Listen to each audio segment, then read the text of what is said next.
வணக்கம். மதிமுகம் செய்திகள். இன்றைய முக்கிய நிகழ்வுகளை பார்ப்பதற்கு முன்பாக தலைப்புச் செய்திகளை பார்க்கலாம். நாடாளுமன்ற வளாகத்தில் ராகுல் தலைமையில் இந்தியா கூட்டணி எம்பிக்கள் திடீர் போராட்டம். காப்பீட்டுக்கான 18% GST-ஐ ரத்து செய்ய வலியுறுத்தல். வங்கதேசத்தில் உள்ள இந்தியர்களின் நிலைமையை தொடர்ந்து கவனித்து வருகிறோம். வெளியுறவு அமைச்சர் ஜெய்சங்கர் விளக்கம். தென்காசி மாவட்ட அரசு பள்ளிகளில் திடீர் ஆய்வு. அமைச்சர் அன்பில் மகேஷ் வருகையால் பரபரப்பு. கோவையின் 2வது பெண் மேயராக ரங்கநாயகி பதவியேற்பு. தமிழக அமைச்சர்கள் வாழ்த்து. இலங்கை கடற்படையினரால் மீனவர்கள் கொல்லப்படுவதை ஒன்றிய அரசு தடுக்க தவறிவிட்டதாகவும் தமிழ்நாட்டு மீனவர்கள் இந்திய குடிமக்களா இல்லையா என்று மாநிலங்களவையில் பேசிய மதிமுக பொதுச் செயலாளரும் மாநிலங்களவை உறுப்பினருமான வைகோ காட்டமாக கேள்வி எழுப்பினார்.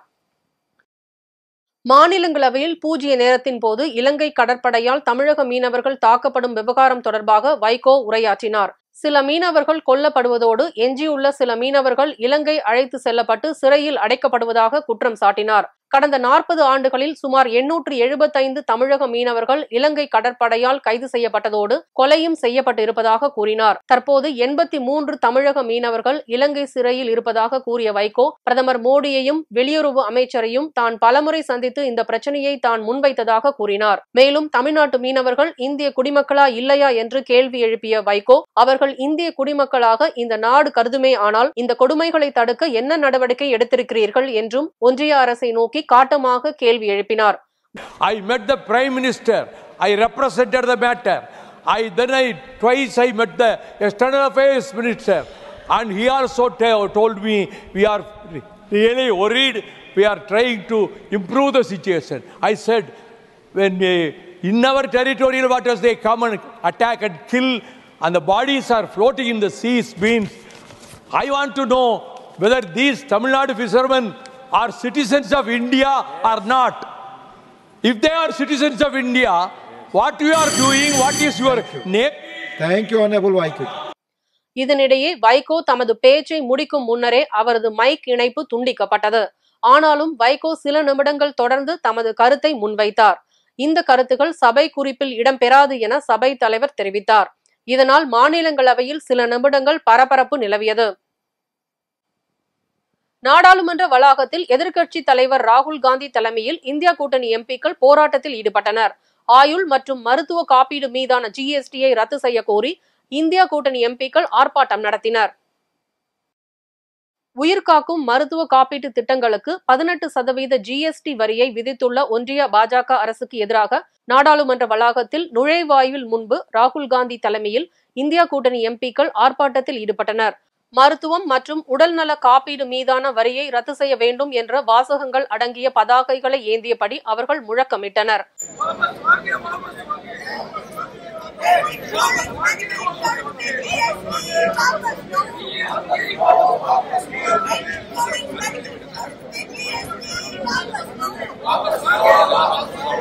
இந்த ஆர்ப்பாட்டத்தில் மக்களவை எதிர்க்கட்சி தலைவர் ராகுல் காந்தி, தேசியவாத காங்கிரஸ் கட்சி தலைவர் சரத் பவார், திமுக மக்களவை உறுப்பினர்கள் TR பாலு, R ராசா, திருச்சி சிவா மற்றும் திருச்சி நாடாளுமன்ற மக்களவை உறுப்பினர் துரை வைகோ உள்ளிட்டோர் கலந்து கொண்டனர்.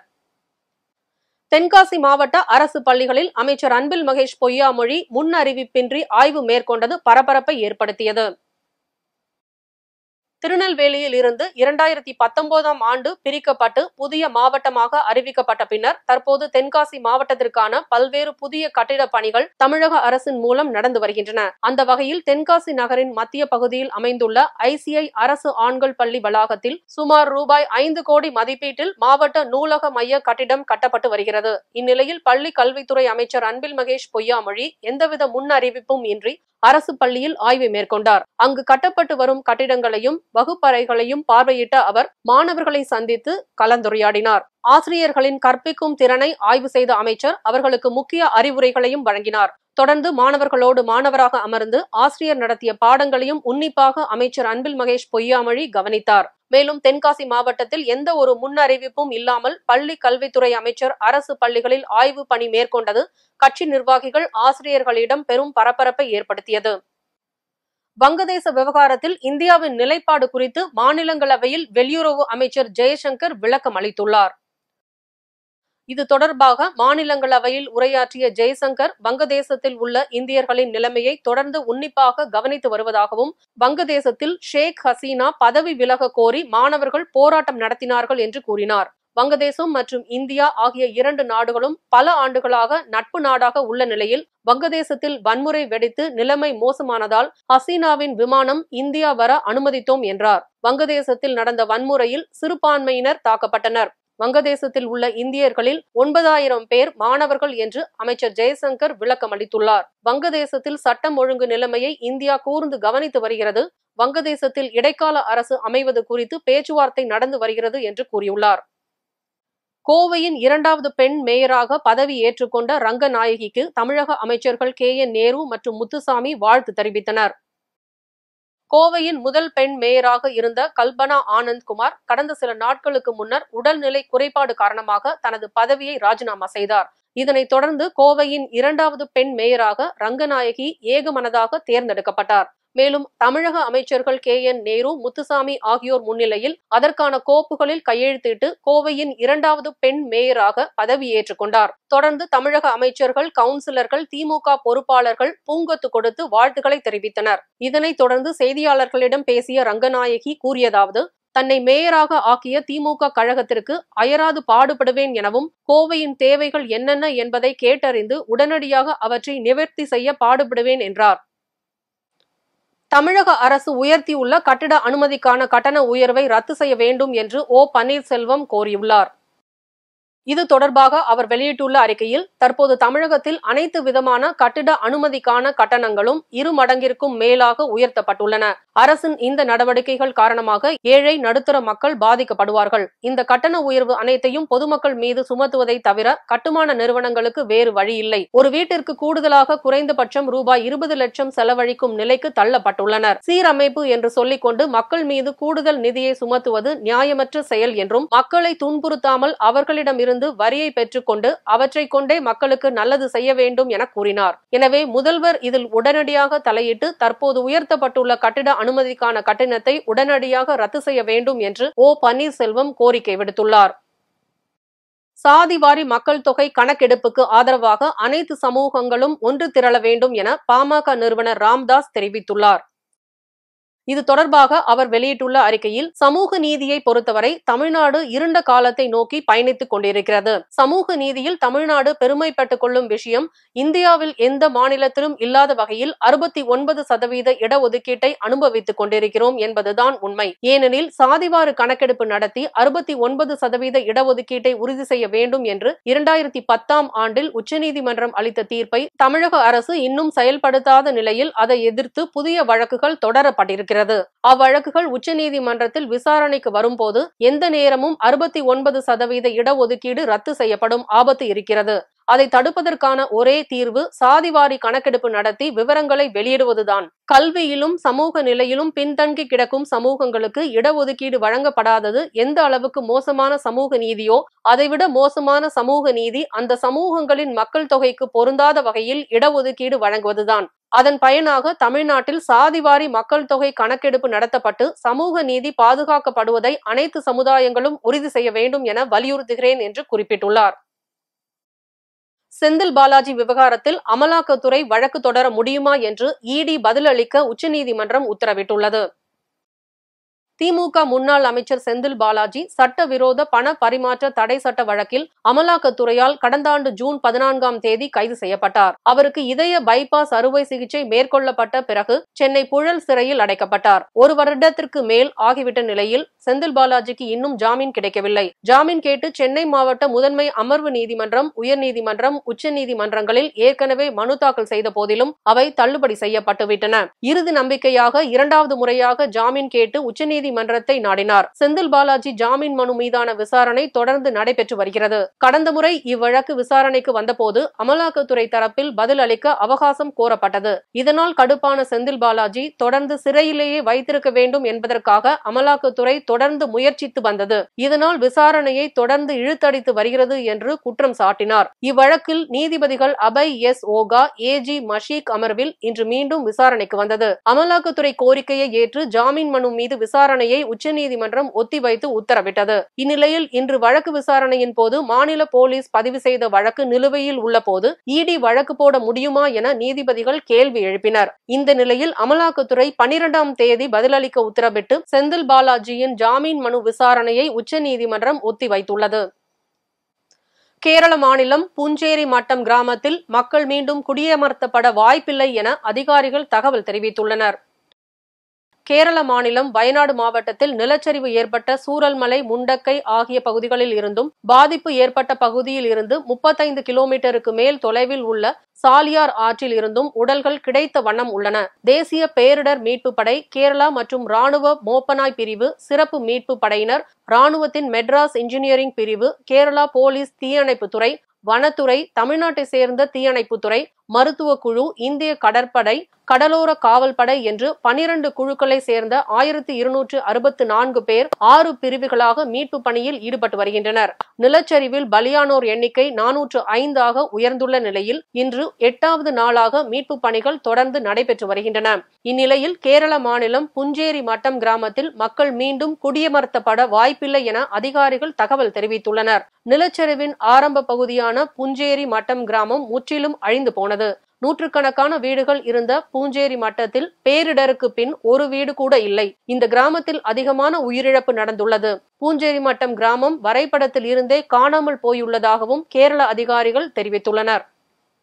பருத்தியின் 2ஆம் கட்ட மகசூலியாவது தமிழக அரசே நேரடியாக கொள்முதல் செய்ய வேண்டும் என பிரேமலதா விஜயகாந்த் தெரிவித்துள்ளார். இது தொடர்பாக தேமுதிக பொதுச் செயலாளர் பிரேமலதா விஜயகாந்த் வெளியிட்டுள்ள அறிக்கையில், வறட்சி கால பயிரான பருத்தி விவசாயிகளின் முதல் தவணை மகசூல் முழுவதும் மழையால் பாதிக்கப்பட்டுள்ளது என தெரிவித்துள்ளார். இந்நிலையில் 2ஆம் தவணை மகசூல் முழுவதும் சரியான விலை நிர்ணயம் இல்லாததால் விவசாயிகள் பெரும் பாதிப்படைந்துள்ளனர் எனவும் அதில் குறிப்பிட்டுள்ளார். மேலும் தனியார் கொள்முதல் நிறுவனங்கள் அனைவரும் கூட்டாக முடிவெடுத்து குறைந்த விலை நிர்ணயம் செய்த காரணத்தினால் விவசாயிகள் பெரிதும் நஷ்டம் அடைந்துள்ளனர் எனவும் குறிப்பிட்டு, 2ஆம் மகசூலியாவது தமிழக அரசே நேரடியாக கொள்முதல் செய்ய வேண்டும் என அவர் குறிப்பிட்டு அறிக்கை வெளியிட்டுள்ளார். மயிலாடுதுறை அருகே வேளாண் விளைபொருள் சேமிப்பு மற்றும் விற்பனை மைய கட்டடத்தை அமைச்சர் மெய்யநாதன் திறந்து வைத்து பயனாளிகளுக்கு நலத்திட்ட உதவிகளை வழங்கினார். மயிலாடுதுறை மாவட்டம் கிளியனூர் தொடக்க வேளாண்மை கூட்டுறவு கடன் சங்கத்தில் கூட்டுறவுத்துறை சார்பில் வேளாண் விளைபொருள் சேமிப்பு மற்றும் விற்பனை மைய கட்டிட திறப்பு விழா நடைபெற்றது.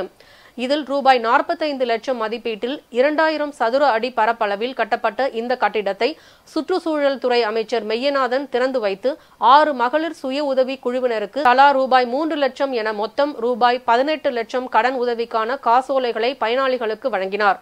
முன்னதாக பள்ளி மாணவர்களுக்கு விலையில்லா மிதிவண்டி வழங்கும் நிகழ்ச்சியை தரங்கம்பாடி தெரசா மகளிர் மேல்நிலைப் பள்ளியில் அமைச்சர் தொடக்கி வைத்து மாணவர்களுக்கு மஞ்சள் பைகளை வழங்கினார். அப்போது பிளாஸ்டிக் ஒழிக்க வேண்டும் என்று வலியுறுத்தும் இந்த நிகழ்ச்சியிலேயே பிளாஸ்டிக் பைகள் பயன்படுத்தப்படுவது வருத்தம் அளிப்பதாக கூறினார். இதில் சட்டப்பேரவை உறுப்பினர்கள் நிவேதா எம். முருகன், ராஜ்குமார், பன்னீர்செல்வம் மற்றும் உள்ளாட்சித்துறை பிரதிநிதிகள், அதிகாரிகள் கலந்து கொண்டனர். வனவிலங்குகளை வேட்டையாடுவதற்காக வைத்திருந்த நாட்டு துப்பாக்கி பறிமுதல், ஒருவர் கைது, காவல்துறையினர் விசாரணை. வேலூர் மாவட்டம் குடியாத்தம் அடுத்த கல்லேரி பகுதியில் ஸ்ரீதர் என்பவருக்கு சொந்தமான மாந்தோப்பில் 2 மர்ம நபர்கள் நாட்டு துப்பாக்கியுடன் இருப்பதாக காவல்துறையினருக்கு ரகசிய தகவல் கிடைத்தது. அதன் பேரில் விரைந்து சென்ற காவல் ஆய்வாளர் பார்த்தசாரதி தலைமையிலான காவலர் மாந்தோப்பை சுற்றி வளைத்தனர். காவலர் வருவதை கண்டு கோட்டி என்பவர் தப்பி ஓடிவிட்டார். தரணி என்பவர் கைது செய்யப்பட்டார். மேலும் வனவிலங்குகளை வேட்டையாடுவதற்காக வைத்திருந்த நாட்டு துப்பாக்கியை பறிமுதல் செய்த காவல்துறையினர் தரணி என்பவரிடம் விசாரணை மேற்கொண்டு வருகின்றனர். மேலும் தப்பி ஓடிய கோட்டி என்பவரை காவல்துறையினர் தேடி வருகின்றனர். தொடர்ந்து காப்பு காட்டு பகுதியில் வனவிலங்குகளை நாட்டு துப்பாக்கி வைத்து சில மர்ம நபர்கள் வேட்டையாடி வருவதாகவும் அதனை வனத்துறையினரும் காவல்துறையினரும் இணைந்து கண்டறிந்து தடுக்க வேண்டும் எனவும், குடியாத்தம் மற்றும் சைனகுண்டா போன்ற காப்பு காட்டை ஒட்டி உள்ள கிராமங்களில் நாட்டு துப்பாக்கி வைத்திருப்பதாகவும் அதனை கண்டறிந்து அவர்களிடமிருந்து பறிமுதல் செய்ய வேண்டும் எனவும் சமூக ஆர்வலர்கள் மாவட்ட நிர்வாகத்திற்கு கோரிக்கை வைத்துள்ளனர். வனவிலங்குகளை வேட்டையாடுவதற்காக நாட்டு துப்பாக்கி வைத்திருந்த நபர்களை கைது செய்த சம்பவம் அப்பகுதியில் பரபரப்பை ஏற்படுத்தியுள்ளது. பல்வேறு மாவட்டங்களில் நடைபெற்ற நிகழ்வுகளை களத்தில் மதிமுகம் பகுதியில் பார்க்கலாம்.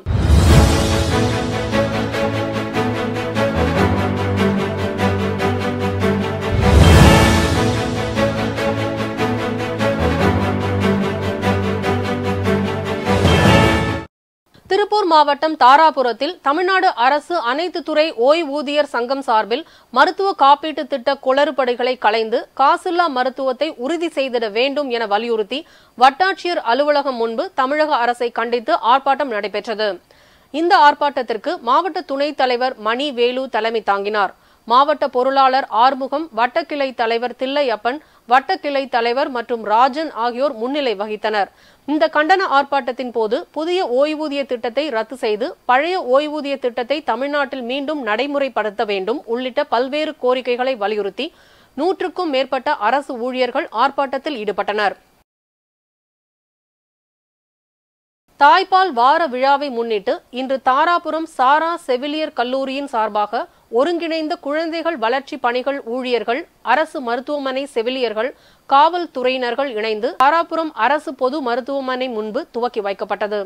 இந்நிகழ்ச்சியில் சாரா செவிலியர் கல்லூரி மாணவிகள் 300க்கும் மேற்பட்டோர் தாய்ப்பால் குறித்த விழிப்புணர்வு துண்டு பிரசுரங்களை விநியோகித்தும் தாய்ப்பால் ஊட்டுவது தொடர்பான பதாகைகளை ஏந்தியும் ஊர்வலமாக அரசு பொது மருத்துவமனை முன்பு புறப்பட்டு சர்ச் வீதி, பெரிய கடை வீதி, பொள்ளாச்சி சாலை வழியாக அமராவதி சிலை அடைந்தனர்.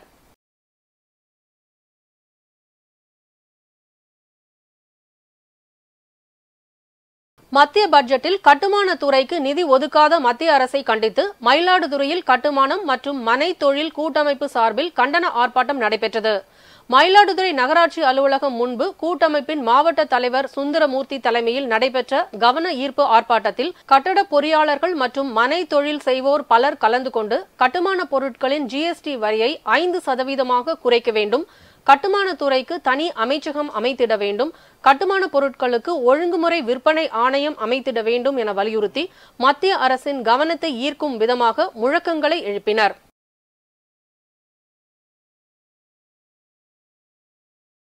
ராணிப்பேட்டை மாவட்டம் முத்துக்கடை பேருந்து நிலையத்தில் தமிழ்நாடு அரசு அனைத்து துறை ஓய்வூதியர் சங்கத்தின் சார்பில் மருத்துவ காப்பீட்டு திட்டத்தில் உள்ள குறைகளை நிவர்த்தி செய்ய வேண்டி கோரிக்கை முழக்கங்களோடு மாபெரும் கண்டன ஆர்ப்பாட்டம் மாவட்ட தலைவர் சுந்தரேசன் தலைமையில் நடைபெற்றது.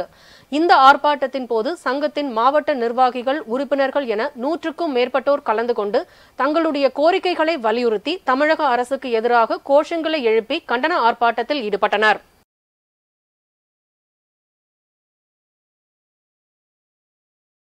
திருப்பத்தூர் மாவட்டம் ஆம்பூர் அடுத்த கன்னிகாபுரம் சென்னை பெங்களூர் செல்லும் ரயில் தண்டவாளத்தில் 45 வயது மதிக்கத்தக்க ஆண் ஒருவர் ரயில் தண்டவாளத்தில் உடல் சிதறி ரயிலில் சிக்கி இறந்துள்ளார். இவர் யார், எந்த பகுதியை சேர்ந்தவர் என்ற விவரம் தெரியவில்லை.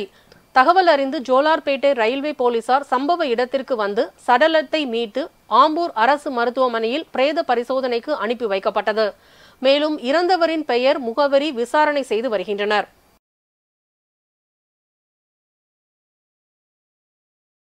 திருப்பத்தூர் மாவட்டம் திருப்பத்தூர் ஒன்றியத்துக்குட்பட்ட ஜடையனூர் பகுதியில் 500க்கும் மேற்பட்ட குடும்பங்கள் வசித்து வருகின்றன. இந்த நிலையில் கடந்த 15 நாட்களுக்கு முன்பு மின்சாரம் துண்டிக்கப்பட்டுள்ளது. இதுகுறித்து மின்சாரத்துறையினருக்கு அப்பகுதி மக்கள் தகவல் கொடுத்துள்ளனர். தகவல் அறிந்து சம்பவ இடத்திற்கு வந்த மின்சாரத்துறையினர் டிரான்ஸ்பார்மர் பழுதடைந்துள்ளதாகவும் அதை சரி செய்வதற்காக 10,000 ரூபாய் பணத்தை ஊர் பொதுமக்கள் வழங்க வேண்டும் என கேட்டதாகவும் அதற்கு ஊர் பொதுமக்கள் பணம் கொடுக்க மறுத்ததாகவும் கூறப்படுகிறது.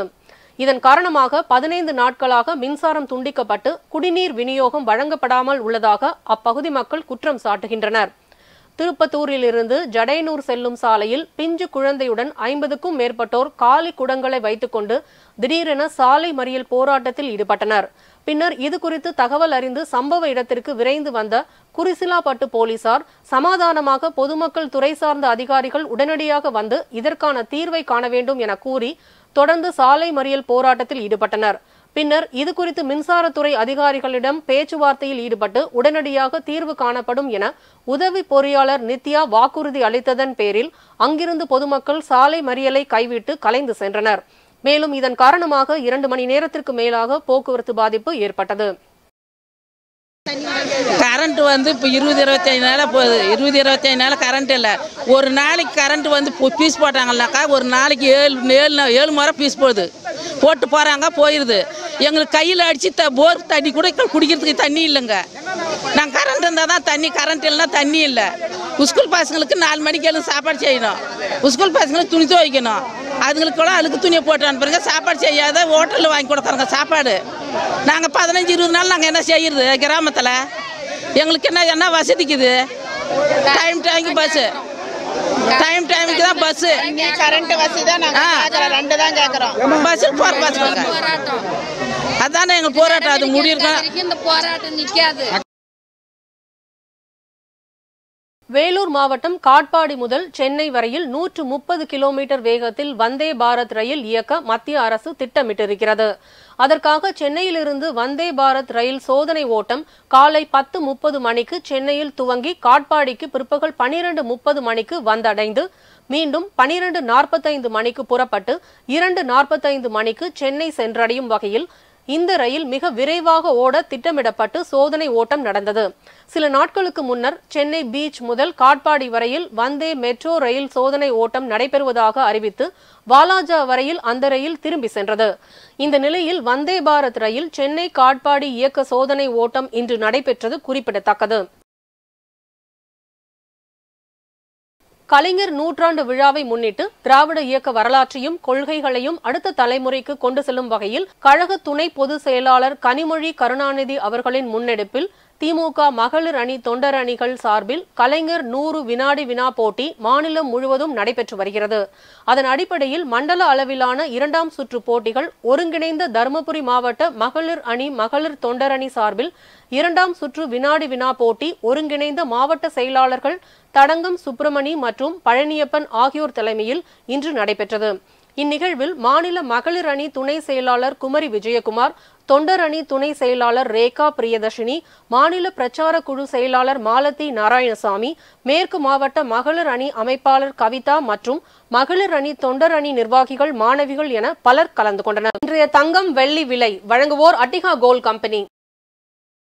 சென்னையில் 22 கேரட் ஆபரண தங்கத்தின் விலை சவரனுக்கு ரூபாய் 560 குறைந்து ரூபாய் 51,200க்கு விற்பனை செய்யப்படுகிறது. சென்னையில் 22 கேரட் ஆபரண தங்கத்தின் விலை கிராமுக்கு ரூபாய் 70 குறைந்து ரூபாய் 6,400க்கு விற்பனையாகிறது. சென்னையில் வெள்ளியின் விலை கிராமுக்கு ரூபாய் 3.50 காசுகள் குறைந்து ரூபாய் 87.50 காசுகளுக்கு விற்பனை செய்யப்படுகிறது. 1 கிலோ வெள்ளி 87,500க்கு விற்பனை செய்யப்படுகிறது. கூகுள் தேடு பொறியானது போட்டிகளை தடுக்கவும் ஏகபோக உரிமையை பேணுவதற்கும் சட்டவிரோதமாக செயல்பட்டுள்ளது என அமெரிக்க நீதிபதி தெரிவித்துள்ளார். ஆன்லைன் தேடலில் கூகுள் நிறுவனம் 90% தனது கட்டுப்பாட்டின் கீழ் வைக்க சட்டவிரோதமாக செயல்பட்டு வருகிறது என குற்றச்சாட்டு எழுந்தது. இது தொடர்பாக கடந்த 2020 அமெரிக்க நீதித்துறை கூகுள் மீது வழக்கு தொடர்ந்தது. இது பெரிய தொழில்நுட்ப நிறுவனங்களுக்கு எதிராக தாக்கல் செய்யப்பட்ட முக்கிய வழக்குகளில் இதுவும் ஒன்றாகும். இந்த வழக்கு ஓராண்டுக்கும் மேலாக நிலுவையில் இருந்து வந்துள்ளது. இந்நிலையில் அனைத்து வாதங்களையும் நிறைவடைந்த நிலையில் அமெரிக்க நீதிபதி அமித் மேத்தா தீர்ப்பளித்தார். இதனைத் தொடர்ந்து அவர் அளித்த 277 பக்கம் கொண்ட தீர்ப்பில் கூறியிருப்பதாவது: கூகுள் தேடு பொறியானது போட்டிகளை தடுக்கவும் ஏகபோக உரிமையை பேணுவதற்கும் சட்டவிரோதமாக செயல்பட்டுள்ளது தெரியவந்துள்ளது. மேலும் கூகுள் நிறுவனம் தேடல் சேவையில் பிரவுசரில் 90%, மொபைல்களில் 94.9% தனது கட்டுப்பாட்டில் வைத்துள்ளது உண்மை என குறிப்பிட்டுள்ளார். இதனைத் தொடர்ந்து ஸ்மார்ட் போன்களிலும் பிரவுசர்களிலும் தனது தேடு பொறி டிஃபால்ட்டாக நிறுவப்படுவதற்கு கோடிக்கணக்கான ரூபாயை அள்ளி கொடுத்துள்ளது என அவர் கூறினார். மேலும் கூகுள் மற்றும் அதன் தலைமை நிறுவனமான ஆல்பபெட் நிறுவனத்திற்கு பின்னடைவு ஏற்படுத்தும் சூழலை இந்த தீர்ப்பு உருவாக்கியது எனவும் இந்த தீர்ப்பை எதிர்த்து அப்பீல் செய்ய போவதாக கூகுளின் தலைமை நிறுவனமான ஆல்பபெட் தெரிவித்துள்ளது. இந்நிலையில் அமெரிக்க அரசு வழக்கறிஞர் கூறியதாவது: அமெரிக்க மக்களுக்கு இது ஒரு வரலாற்று வெற்றி என தெரிவித்தார். மேலும் பேசிய அவர், எத்தகைய செல்வாக்கு கொண்டதாக இருந்தாலும், எவ்வளவு பெரிய நிறுவனமாக இருந்தாலும், எந்த நிறுவனமும் சட்டத்திற்கு மேலானது இல்லை என்பதை இந்த தீர்ப்பு மூலம் தெரிய வந்துள்ளது. இதனால் கூகுள் தனது ஆதிக்கத்தை தக்கவைத்துக் கொள்ள அதிக பணம் செலவிட்டுள்ளது என்று தெரிவித்துள்ளார். மீண்டும் தலைப்புச் செய்திகள். நாடாளுமன்ற வளாகத்தில் ராகுல் தலைமையில் இந்தியா கூட்டணி எம்பிக்கள் திடீர் போராட்டம். காப்பீட்டுக்கான 18% GST-ஐ ரத்து செய்ய வலியுறுத்தல். வங்கதேசத்தில் உள்ள இந்தியர்களின் நிலைமையை தொடர்ந்து கவனித்து வருகிறோம். வெளியுறவு அமைச்சர் ஜெய்சங்கர் விளக்கம். தென்காசி மாவட்ட அரசு பள்ளிகளில் திடீர் ஆய்வு. அமைச்சர் அன்பில் மகேஷ் வருகையால் பரபரப்பு. கோவையின் 2வது பெண் மேயராக ரங்கநாயகி பதவியேற்பு. தமிழக அமைச்சர்கள் வாழ்த்து. இத்துடன் செய்திகள் நிறைவடைந்தன. மீண்டும் செய்திகள் காலை 8 மணிக்கு. மேலும் செய்திகளை தெரிந்து கொள்ள மதிமுகம் பிரைம் யூடியூப் தளத்தில் இணைந்திருங்கள்.